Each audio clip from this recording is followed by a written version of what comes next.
needed support and relief for our hospitals. In addition to our healthcare system, we also continue to keep a close eye on COVID-19 in our schools. As you may know, DESE and the Department of Health and Senior Services are partnering with Washington University, St. Louis University, and the CDC to better understand the impact of COVID-19 mitigation strategies have on transmission of the virus in our school systems. This weekend, CDC partners will arrive in Springfield and the St. Louis area to begin a review of the public health measures in place among school populations. Schools participating in this pilot project are currently being identified in St. Charles County, St. Louis County, and Greene County. I want to note that the participation is completely voluntary for school districts as well as students, families, faculty, and staff.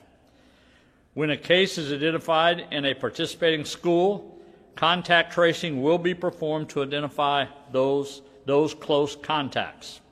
Close contacts will self-monitor for symptoms and be offered the saliva test developed by Washington University at various times during the quarantine period to help identify potential transmission. From the beginning, we have stressed the importance of keeping our students in school, not only for their education, but also for their safety, health, and well-being. Schools that consistently implement mitigation strategies remain among the safest places for our students, which is why we have continually encouraged schools to put these strategies in place. We know that COVID-19 is not going away soon, so it is important that we continue to evaluate the guidance we're issuing at the state level to ensure our procedures are effective and sustainable. We look forward to working with the local public health agencies, Washington University, St. Louis University, and the CDC on this project and the knowledge that information we will gain.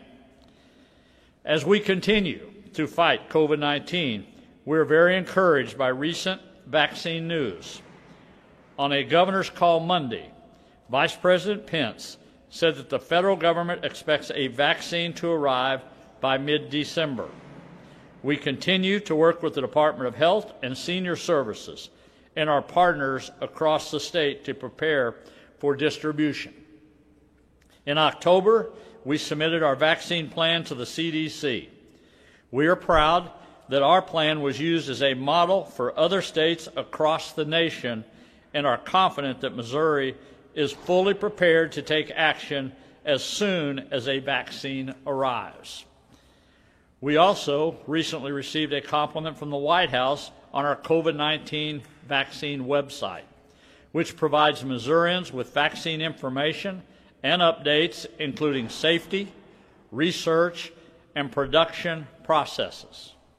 The website also includes answers to common questions Missourians may have, such as when they will be eligible to receive the vaccine and how well it works.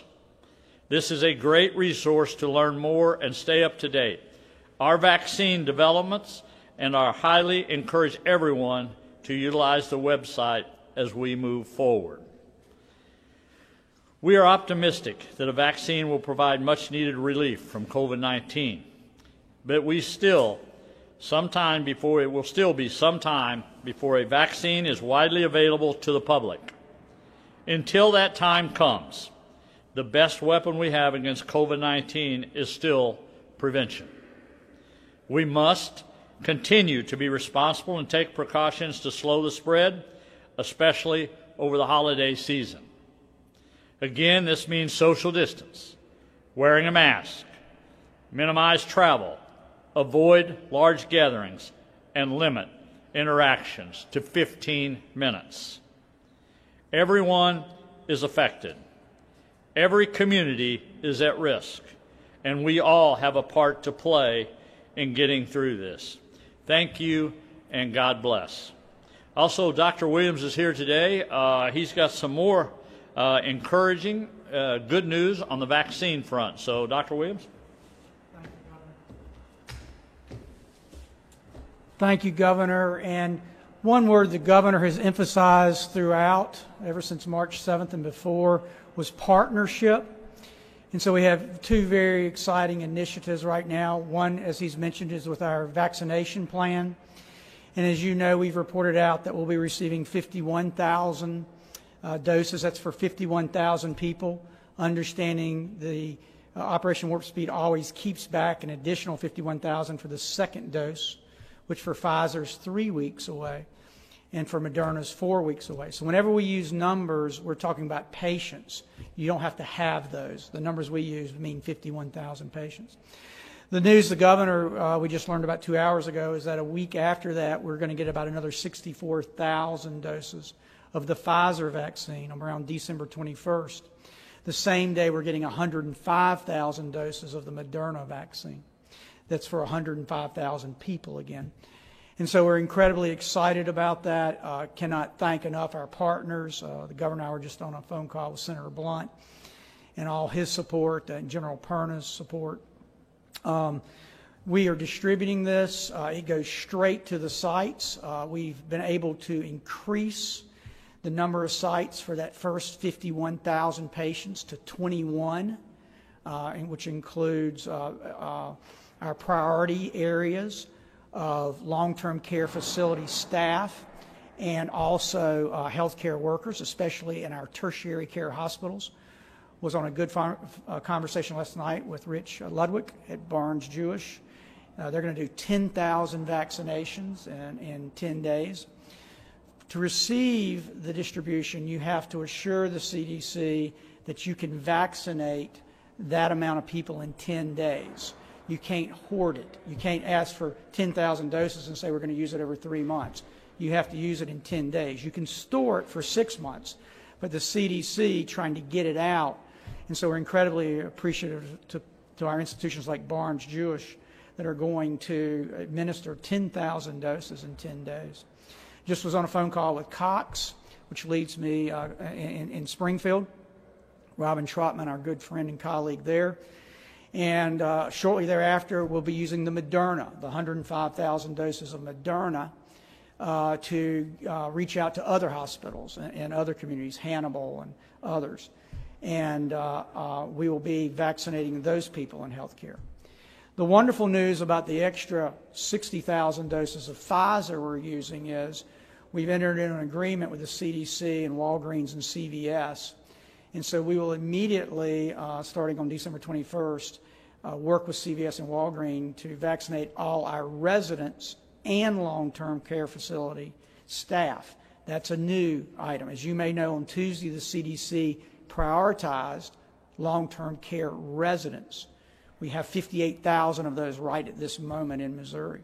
So thanks to this new allotment, we will start vaccinating and finish vaccinating, we think, by mid-January, all our long-term care facility and staff, and think we're on track to vaccinate all our 300,000 healthcare workers by the end of January.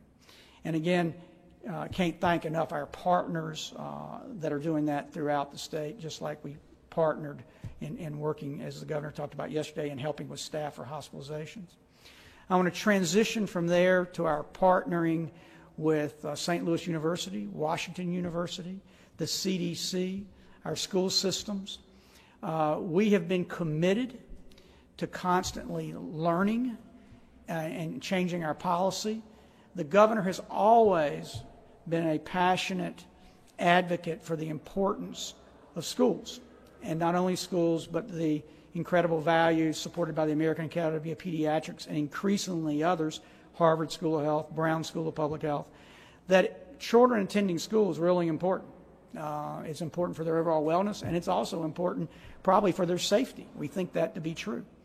And so we have two strategies here in Missouri. So we invited the CDC in, and they're just simply observing and testing voluntarily, as the Governor said, to see in both arms. And the first arm is if you're at school, you're identified as a close contact, but you were wearing a mask, and the student who was infected or teacher was wearing a mask, then you're allowed to continue to go to school because you were wearing a mask, and we'll test you to see what your outcome is. The other arm of the study, and this is being done in the St. Charles, St. Louis, and Springfield area, will go home for now 10 days, and we will test them. And the CDC will be here this weekend. They start on Monday, and we're very excited about that. So again, going back to what I said at the beginning, the governor has emphasized all along that one of our great strengths here in Missouri is our partnering with federal agencies, with academic institutions, with our hospitals, and I think that's borne great fruit. So with that, I'm happy to answer any questions. Hey, Dr. Williams, can't quite see you. I'm going to look around the corner here. I asked you a couple weeks ago about CARES Act funding for local health departments. Yes. I was wondering if there are any updates on that now that the Senate has signed off on sending that money to the governor's office. Yeah, we check those right now. We're kind of in the episodic. I get emails every day, and Alex Tuttle in our office, and I saw a great email from the treasurer, Scott Fitzpatrick, addressing a particular county individually that had a question about that.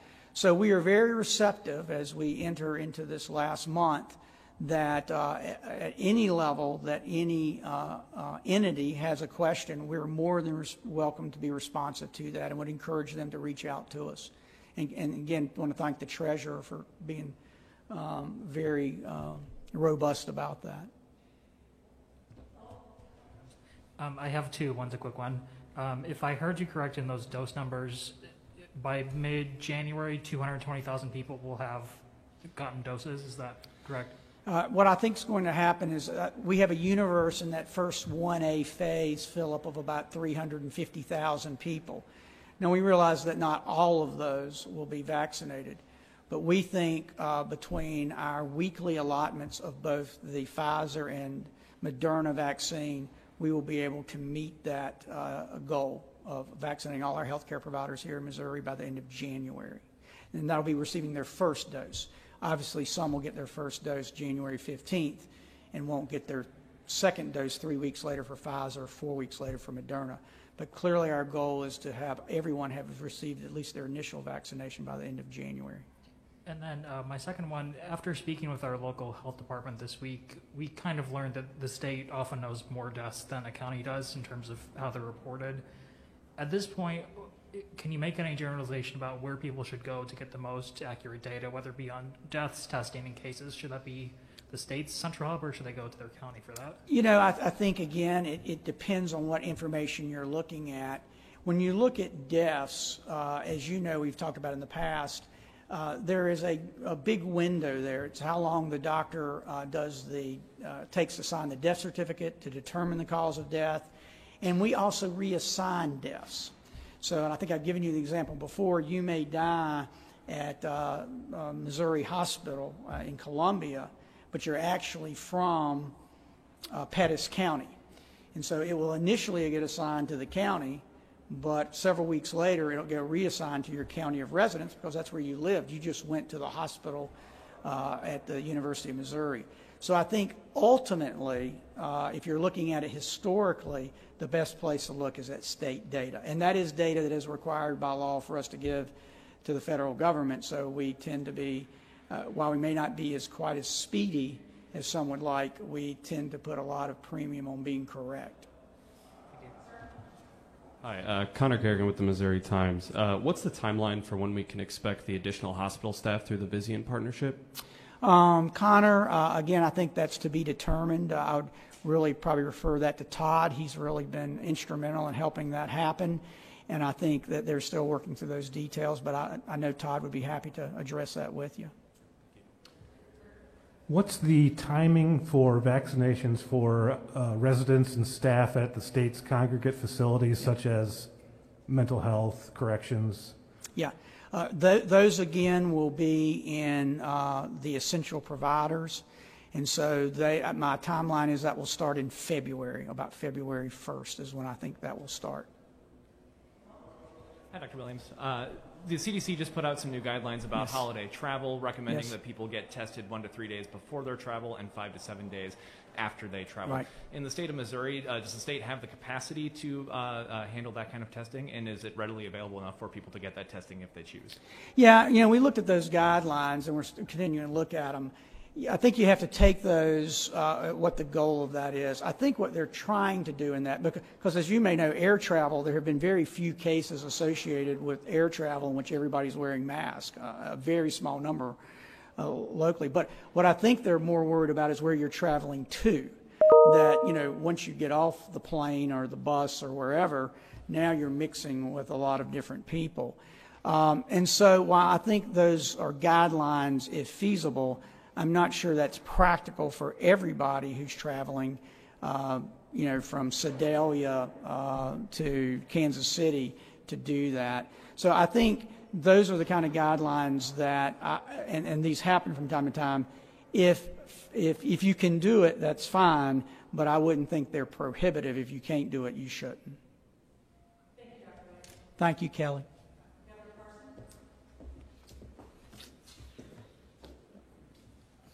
Governor. Have you had any contact with the president-elect, you know, since the election is over, to talk about COVID or whatever? I have not. Are you going to reach out, or are you waiting for them to call you, or how does that work? Well, normally they'll contact us through an email, or the administration will if they have information to put out to you. Much like the vice president, you know, said he was going to be on a call with governors this week dealing with COVID-19. Regardless what state you was from. So they normally put a bulletin out about that, but I haven't seen anything yet from the administration. Good afternoon, Governor. I want to follow up on something I've asked you about multiple times, and that's the veterans' homes and the investigation. That report came out yesterday, and I talked to Tim Noonan. There's 2 recommendations I want to get your take on. One notes that veterans are living with roommates. They share toilet facilities, shower facilities. The recommendation is for these veterans to reside in private rooms. And the other one is mentioning that they suggest a protocol to allow a limited number of family members to visit their loved ones, saying that a lot of these veterans haven't had contact for months. What is your take on those 2 recommendations, and do you support those? Yeah, well, first of all, let me talk about the visitation. That's something we've been very concerned with all the nursing homes across the state, and we have made ways that you can do visitations through that across state. Dr. Williams has worked really hard on that. I've asked him to do that because that has been such an issue with the families. So there has been a portion of that already implemented across the state. I'm a little disappointed that Mr. Newman didn't know that, I guess, if he made that comment. The other thing that I would say about that, you know, there was this report come out, there was an investigation done. I'm a little limited to what I can say because I'm not sure what all the outcome of all this is going to be, so I'll try to be as careful as I can. I will go back to when the numbers started rising. That would become a red flag for us here at the governor's office at the state level, and it's why we had this report done, this investigation done. So I think there's some things in that report that's definitely going to have to be addressed and are going to have to be explained. Hi, Governor. Only one of the hospital systems that you mentioned earlier might affect our area in terms of getting more staff, but I know there's other options you're looking at, but would you be open to more of these kinds of agreements with other companies or maybe more with Vizient? Well, I think every day you're trying to see what we have in the toolbox, per se, to fight this virus, and I think that's just one of the things. So if there's something else we feel like we can do, we want to do everything we can to be able to give the resources we need to the hospitals or any healthcare providers. I mean, there's different things people are doing in other states, a little outside the box. Even it has to do with home care services that they're starting to try to look at for people in early stages, possibly of COVID, how to treat them. So I think there's different options out there every day that we're looking at. But again, I rely on Dr. Williams for his expertise on know what those new things are and what's safe and what we can do. But every day we're looking at a way to fight this virus. All right, thanks everybody for being here today. Thanks.